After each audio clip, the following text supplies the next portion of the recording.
स्वाहा तत्सवितुर्वरेण्यं भर्गो देवस्य धीमहि धियो न प्रचोदयात्। नमः शिवाय नमः शिवाय नमः शिवाय नमः शिवाय। कर्पूरगौरं करुणावतारं संसारसारं भुजगं सदा वसन्तं हृदयं भवं मणिशयतं नमामि। गुरुर्ब्रह्मा गुरुर्विष्णु गुरुदेवो महेश्वरः गुरु साक्षात् तस्मै श्री गुरुवे नमः। नमस्कार दोस्तों, अभी पिछले एपिसोड में हमने कथा का श्रवण किया बालकांड के दोहा संख्या 160। दोहा संख्या 160 है कि कपट बोरे बानी मृदुल बोलेउ जुगत समेत। नाम हमारी भिखारी अब निर्धन रहित निकेत। अर्थात ये प्रसंग चल रहा है कि राजा प्रताप भानु जंगल में एक कपटी ऋषि तो नहीं कहना चाहिए बल्कि एक राजा था जो प्रताप भानु से हार गया था और वो वहाँ कुटिया बनाकर रह रहा था, उसके यहाँ ठहरे हैं। तो वो बता रहा है कि वह कपट में डुबोकर बड़ी युक्ति के साथ कोमल वाणी बोला कि अब हमारा नाम भिखारी है, क्योंकि हम निर्धन और घर द्वारहीन हैं। इसलिए कि कहे नृपुजे ज्ञान निधाना तुम शारिखे गलिते अभिमाना। और सदा रहें अपन पौ दुराए सब विधि कुशल कुवेश बनाए।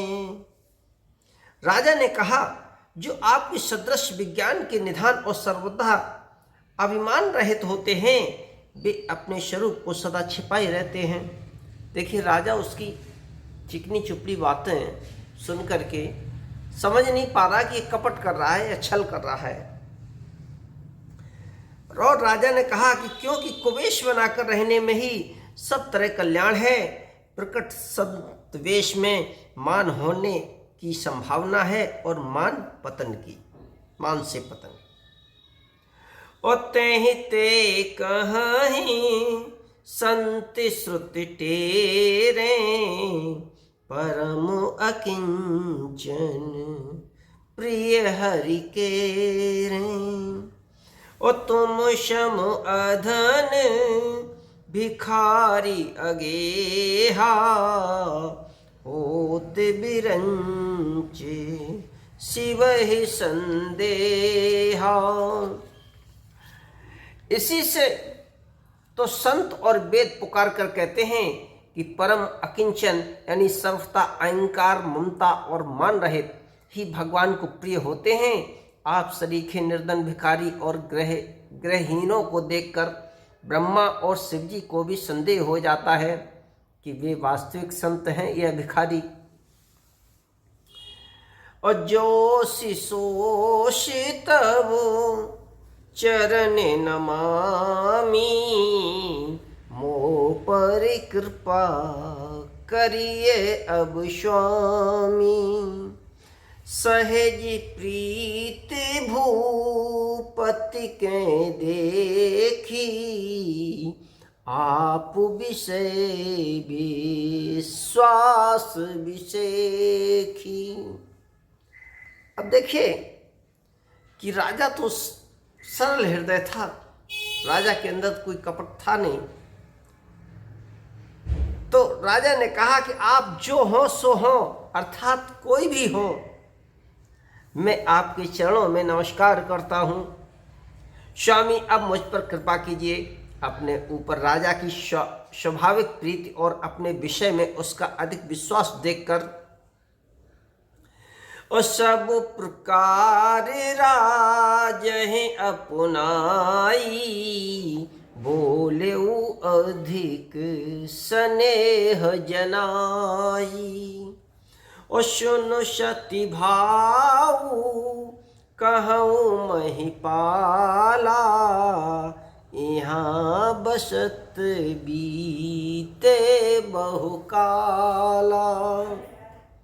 सब प्रकार से राजा को अपने वश में करके अधिक स्नेह दिखाता हुआ वह कपट तपस्वी बोला कि हे राजन सुनो, मैं तुमसे सत्य कहता हूं, मुझे यहाँ रहते हुए बहुत समय बीत गया। अब लगे मोह न मिलो को और मैं न जनावहु काहू, लोक मान्यता अनल सम कर तप कानन दाहू।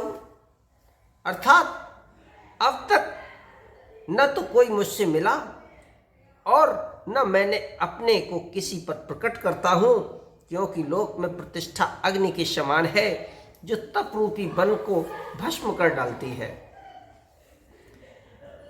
तुलसी देख सुबेश भूल है मूल न चतुर नर, और सुंदर के की पेख बचन सुधाशम असन अहि।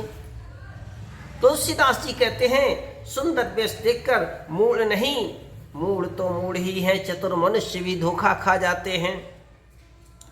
सुंदर मोर को देखो, उसका वचन तो अमृत के समान है और आहार सांप का करता है। और ताते गोपोत रहूं जग माही, हरि तज कीमपी प्रयोजन नाही।